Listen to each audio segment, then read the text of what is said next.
মঙ্গলবার আসানসোলের সালানপুর থানার অন্তর্গত ডালমিয়া এলাকায় পিএইচই জলের পাইপলাইনের আন্ডারগ্রাউন্ডে কাজ করার সময় মাটি ধসে চাপা পড়ে গুরুতর আহত অবস্থায় 4 জন শ্রমিককে হাসপাতালে নিয়ে যাওয়া হয়।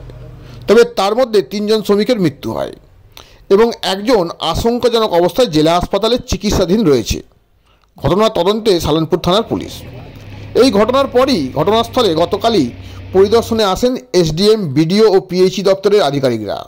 যদিও ঘটনাস্থলটি বাসের ব্যারিকেড করে রাখা হয়েছে। বুধবার সকালে পুনরায় ঘটনাস্থলে পরিদর্শনে আসেন পিএইচই দপ্তরের চিফ ইঞ্জিনিয়ারদের 2 প্রতিনিধি দল।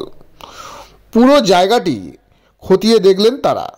এরপর ঘটনাস্থলে আসেন বাম নেতৃত্ব ও কর্মী সমর্থকরা। ঘটনায় মৃত কুলটির চিনাকুড়ির যে শ্রমিক মারা গেছে তার বাবাকে সঙ্গে নিয়ে আসেন বাম নেতৃত্ব। ক্ষতিপূরণের দাবি ও ঘটনা তদন্তের দাবি জানানো হয় তাদের পক্ষ থেকে। মৃতদের পরিবারদের 20 লক্ষ টাকা আর্থিক ক্ষতিপূরণ দাবি করলেন বাম নেতা বংশগোপাল চৌধুরী।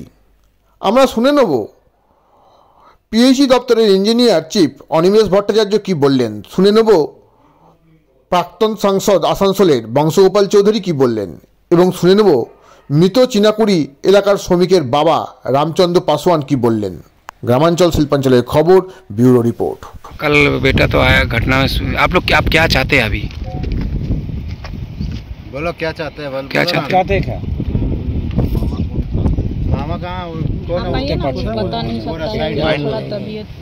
चाचा आपका नाम क्या है चाचा? अब लोग क्या चाहते हैं? हाँ बोले रामचंद्र पासवान। ठीक। अभी तो आप लोग आए हैं, आप लोग का साथ पार्टी भी आया। डिमांड है, आप लोग तो सब मान ही रहे हैं। हाँ। जो बच्चा मरा है उसका 6 महीना का बच्चा है। 1 साल पहले शादी हुआ मात्र। अच्छा। उस बच्चा का परिवेश कैसे होगा? इस पर आप लोग लीजिए। जो अगर सरकार पर संभव है अगर उसके फैमिली को नौकरी दिया जाए तो सबसे अच्छा होगा। रुपया 20 लाख 50 लाख ठीक है, लेकिन 50 लाख रुपया बैंक बनाने से कोई दिन चलेगा और उनके परिवार को नौकरी का डिमांड किया जाए। आपका नाम क्या है? मेरा नाम दामोदर पासवान, हम लड़के के मौसा हैं।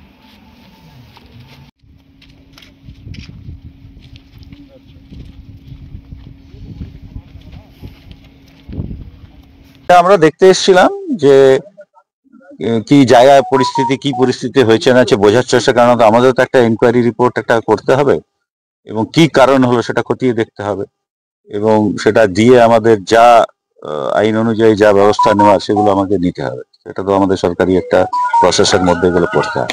সেই জন্য এটা বুঝে না, সচক্ষে না দেখলে তো বোঝা যায় না।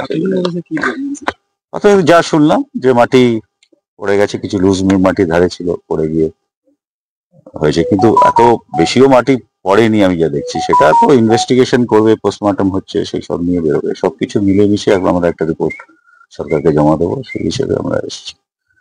এটা আমাদের কাজের মধ্যেই পড়ে, ইনভেস্টিগেশন করে বার করা। হ্যাঁ নিশ্চয়ই, সরকারের যা আছে আমরা নিজেরা সরকার থেকে বাইরে থেকে সাহায্য করা হচ্ছে, যত রকম যা ঝাড়খণ্ড থেকে এসছে, যা যা সাহায্য করার দরকার কাল থেকে। একজন স্থানীয় আছে, 2 জন ঝাড়খণ্ড, সেই রকম সব রকম সাহায্য আমরা করছি, তাদের পাশে আছি আমরা। আপনার নাম আর পরিচয় স্যার? আমি পিএইচই দপ্তর থেকে ইঞ্জিনিয়ারিং চিফ। আপনাদের ঘটনাস্থলে কি এসে দেখলেন, কিভাবে ঘটনাটা ঘটলো বলে মনে করছেন? খুব আশ্চর্যজনক ব্যাপার। মানে এই পুরো এলাকাটা পুরনো কলিয়ারি ছিল। এটা পিএইচই কেমন করে বিনা মাটি পরীক্ষা করে এখানে কাজে নামালো সেটাই তদন্ত চাওয়া হয়েছে। আজ সকালবেলায় সেটা পাঠিয়েছি ডিএম আর মুখ্য সচিবকে। আর এই এলাকায় সালানপুর থানা এলাকাতে কোনো নিরাপত্তা আমি দেখতে পাচ্ছি না। যখন তখন এই সমস্ত বেআইনি কাজকর্ম এখানে চলছে এবং পিএইচই ঠিকাদারে ভরে গেছে।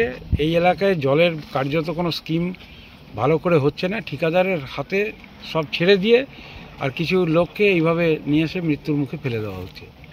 আমি 20 লক্ষ টাকা দাবি করেছি এখনই সাময়িকভাবে প্রত্যেক পরিবারের জন্য 20 লাখ টাকা।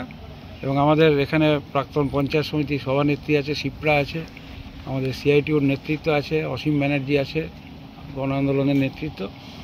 20 লাখ টাকা ইতিমধ্যে সকাল 9টার সময় দাবি করা হয়েছে, মেল মারফত জেলা শাসক, মুখ্য সচিব এবং পিএইচির ইঞ্জিনিয়ারিং চিফের কাছে পাঠানো হয়েছে। এখান থেকে এখন মৃত পরিবারের সঙ্গে কথা হলো, আমরা যাব ডিএমের অফিসে যাব এবং দেখা করব। ডিএমকে অলরেডি মেসেজ করা হয়েছে এবং এসডিও কালকে এসেছিলেন আমি শুনেছি।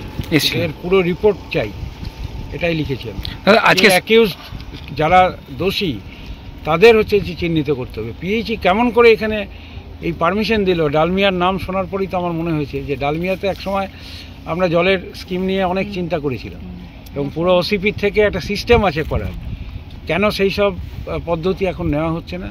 পুরো একটা হরিলুটের রাজত্ব চলছে। আর সালানপুরে তো বালি, কয়লা আর এই মনে হচ্ছে ধসেতেই লোকগুলোকে মাটির নিচে ফেলে দিয়ে চলে যাবে। দাদা আজ সকালে দেখলাম আধিকারিকরা এসেছেন, তারা বললেন পরিবারের সাথে তারা থাকবেন, এবার কীভাবে দেখছেন? ওদের সব রেকর্ড আমি শুনতে চাই না। সালানপুরে একটা চোরের রাজত্ব হয়ে গেছে, আমি সোজা বলতে পারি। আইসি সালানপুর বলুক আগে, ও নিজে কত টাকা এখান থেকে পাচার হয়, আর এখানে পঞ্চায়েত আর বিডিও। আজকে আমি জিজ্ঞেস করবো ডিএমকে যে বিডিও এখানে বসে থাকে না ঘুমায়? এই যে নানা পঞ্চায়েতের কর্মসূচিতে দুর্নীতি হয়, উনি দেখতে পান না? আর এখানে আধিকারিকরা আসে মজা দেখার জন্য লোক মারা যাওয়ার পরে। ওদের কোনো ভ্যালু নেই। যা কথা বলার ডিএম আর চিফ সেক্রেটারির সঙ্গে বলা হবে, কারণ এখানে একটা পুরো এনকোয়ারি দরকার হয়েছে।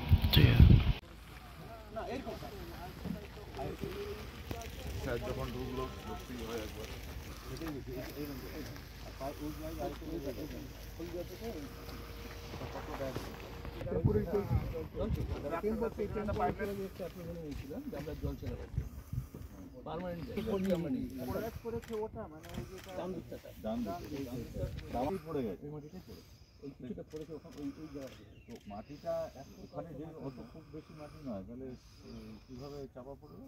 চাপা পড়ে গেছে, ওদের মধ্যে কাজ করছিল, নিচে কাজ করছিল, হ্যাঁ ওয়েল্ডিং করছিল, সেই সময় ওই পোকলেন কি বলছিলেন না যে মাথায় কংক্রিটের সেটা মনে হয় আর জন্য সেটা আলাদা। এবার এখানে তো স্লোপ তো ভেঙে মানে তার ভাইব্রেশনে